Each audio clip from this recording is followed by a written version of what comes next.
Hello, আমি Payel. Welcome to my cake making video.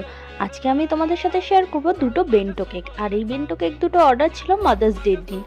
আর যেহেতু দুটো বেন্টো কেক একই সঙ্গে নেবে, তাই জন্য আমি একটাই মোল্ডে এইভাবে বেক করে নিয়েছিলাম, যাতে আমাকে আলাদা আলাদাভাবে বেকটা করতে হয়। তো প্রথমেই যেটা বানাচ্ছি এটা ছিল ম্যাঙ্গো ফ্লেভার, আর আরেকটা ছিল পাইনঅ্যাপেল ফ্লেভার।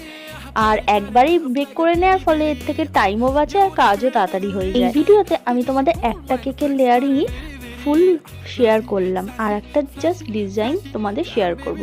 প্রথমেই যেটা বানাচ্ছি এইটা ছিল পাইনঅ্যাপেল ফ্লেভারের, আর আরেকটা ছিল যেটা ইয়েলো কালারের, সেটা হচ্ছে গিয়ে ম্যাঙ্গো ফ্লেভারের। আর আমি এখানে দুটো খুবই সিম্পল ডিজাইন করেছি, এটা রেখেছি। আর আরেকটা হচ্ছে এই যে ইয়েলো কালার, যেটা ম্যাঙ্গো ফ্লেভার ছিল।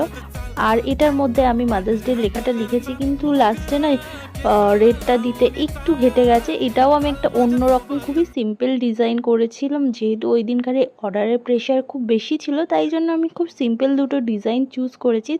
তোমরা জানিও এই ডিজাইন দুটো কেমন লাগছে এই বেন্টো কেকে। অবশ্যই এটা আমার রিপিটেড ক্লায়েন্ট ছিল, আর তাদের কোনো কোয়ারিজ ছিল না। তারা বলেছিল আমার মতো করে করে দিতে, তাই আমি আমার মতো করে ডিজাইন চুজ করে করে দিয়েছি। আর এর আগে ওরা যেহেতু চকলেট ফ্লেভারের কেক অনেকবার নিয়েছে, তাই এবারে দুটো অন্য রকম ফ্লেভার ওদেরকে অ্যাড করে দিয়েছিলাম। আর এই হলো আমার কেকের ফাইনাল ডিজাইন। তোমাদের কাছে কেমন লাগলো অবশ্যই জানিও।